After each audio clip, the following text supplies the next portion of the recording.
आज अदालतमा हाजिर हुन आएको छु। गुण लगाउँछु भन्दै रहेछन्, गुण तिर्दैछु म विचलित भएको छैन। आज म पार्टी प्रवेशको कार्यक्रम मात्र रहेको भएर सानो कार्यक्रम होला भनेर सचिवालयमा मात्र छिरेको थिएँ।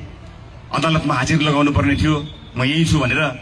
तर यति धेरै तपाईहरुको उपस्थिति देखेर मन गरुङ्गो भएको छ, भारी भएको छ र ढुक्क भएको छु। यिनले जतिसुकै अपराध गरे पनि चितवनले नीलो क्रान्तिको सुरुवात गरिसकेको छ। चितवनबाट जन्मिएको यो क्रान्ति देशभर फैलन्छ। उपस्थित आमा बुवा दाजुभाइ दिदीबहिनीहरू, सिङ्गो राज्य म माथि लाग्दा पनि मलाई तपाईले दिनुभएको आशीर्वादमाथि पूर्ण भरोसा थियो। मैले अनुहारमा कहिले दुःख ल्याइन, म कहिले विचलित भइन र हुनेवाला पनि छैन। किनकि यो एउटा व्यक्ति बन्नको लागि, एउटा पार्टी बनाउनको लागि चालिएको अभियान नै होइन।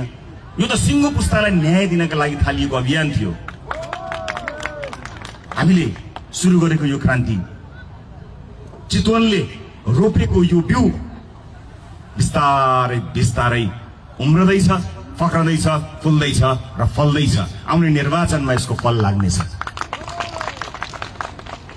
यही चितवनले अन्याय पर्दा न्याय दिनका लागि उठाएको आवाजको बिउ बोकेर हामी राष्ट्रिय स्वतन्त्र पार्टीका रूपमा गत निर्वाचनमा उभियौं। सर्वाधिक मत दिएर तपाईले पठाउनु भयो। खोइ किन फेरि मलाई संसदबाट निकालियो। मैले सहर्ष स्वीकार गरेँ र पुनः निर्वाचनमा तपाईहरु समक्ष आएँ। तर संसदकै सबैभन्दा बढी मत दिएर पठाइएको मलाई बिना कारण संसदबाट फेरि निकालियो। म फेरि यहाँ आएको छु, म फेरि चितवन आएको छु, सिङ्गो पार्टी बोकेर, पार्टीका परिवारहरू बोकेर। उपस्थित आमा बुवा दाजुभाइ दिदीबहिनीहरू, मलाई न्यायप्रेमी जनताप्रति विश्वास छ। यो लडाई एउटा चुनावका लागि लडेकै होइन। गत निर्वाचनमा पनि मैले भनेको थिएँ, यो एउटा निर्वाचन लड्नको लागि लडिएकै होइन। यो त एउटा पुस्ताका लागि लडिएको हो। सिङ्गो पुस्तालाई देशबाट लखेटिएको छ, बाआमालाई रुवाएर लखेटिएको छ। यो लडाई त्यसका लागि हो नि। म कता कता सुन्छु पुराना दलका नेताहरू संसद पुनर्स्थापनाको रट लगाइरहेका छन्। कुन संसद पुनर्स्थापना? अन्याय र अत्याचारको पराकाष्ठा नागेर 2/3 बलमा नेपाली जनतामाथि दमन गर्ने, आफ्ना मान्छे बचाउने, विरोधीलाई फसाउने संसद बुझाउन खोजेको भयो भने खबरदार, त्यो सम्भव छैन। संसद आउँछ तर नयाँ म्यान्डेट लिएर आउँछ, नयाँ नयाँ अनुहारहरू आउँछन्। देशघाती, राष्ट्रघाती, राष्ट्रद्रोही, भ्रष्टाचारी, अत्याचारीहरू होइनन्, राष्ट्रप्रेमी, राष्ट्रका सन्तानहरू आउनेछन्। नेपाल आमाका सपुत, सुपुत्र, सुपुत्रीहरू आउनेछन्। संसद आउँछ, फ्रेश म्यान्डेट लिएर आउँछ। हामी फेरि आउँछौँ। हामीले शान्त विद्रोह गरेका थियौँ। हामीले गरेको विद्रोहमा चितवनमा हामीले फूल र मुस्कानबाट सुरु गरेको होइन र? कसैको पनि कुनै आमा बा आमाहरूको काख रितिएन, कसैको पनि सुँधो पुछिएन, कहीँ कतै रगतको एउटा थोपा पनि चुइएन। हामीले त्यसरी सुरु गर्न खोजेको थियौँ। हामी बदल्थ्यौँ यिनलाई। 84 बदल्थ्यौँ सामर्थ्य पुर्याएर। लोकतन्त्रको सबैभन्दा राम्रो निर्वाचन हो। त्यही निर्वाचनबाट हामी आउँदै थियौँ।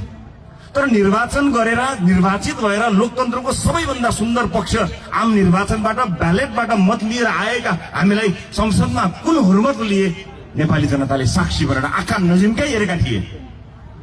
तर उनीहरूले दम्ब देखाए, उनीहरूले बल देखाए, उनीहरूले शक्ति देखाए, उनीहरूले पाखुरा देखाए।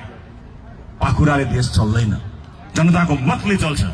त्यही जनताको मतको बलमा हामी फेरि एक ठाउँमा उभिएका छौँ। आफ्नो स्वार्थलाई होइन, देशको स्वार्थलाई केन्द्रमा राखेर हामी सबै मिल्दैछौँ। मैले भनेको थिएँ, जो मिल्नुपर्ने हो सही समयमा आएपछि सबै मिल्छौँ र एकै पटक बेथिति बढार्ने हो। अब एकै पटक बेथिति बढार्ने हो। अघिल्लो निर्वाचनमा हामीले भनेका थियौँ, तपाईँहरूले मत नबाँड्नुहोस्, समानुपातिकमा एउटा उता दिउँला, एउटा यसो उसलाई दिउँला भनेर जुन बाँडचुड भयो नि, मैले त्यतिखेर पनि भनेको थिएँ, बेथितिको ज्वरो उखल्नको लागि त समानुपातिक के प्रत्यक्ष के घन्टी बाहेक अर्कोमा हाल्ने कुनै उपाय नै छैन। कतिलाई लागेको थियो तिमीहरू मात्र भएर हुँदैन, अलि जम्मा भएर आऊ न, नयाँ नयाँ मिल न, तिमीहरू पनि उस्तै हो, मिल्दैनौ कि क्या हो भन्नुहुन्थ्यो। लौ मिल्यो, अब हाल्ने हो घन्टीमा। र यो भोट, यसपटकको भोट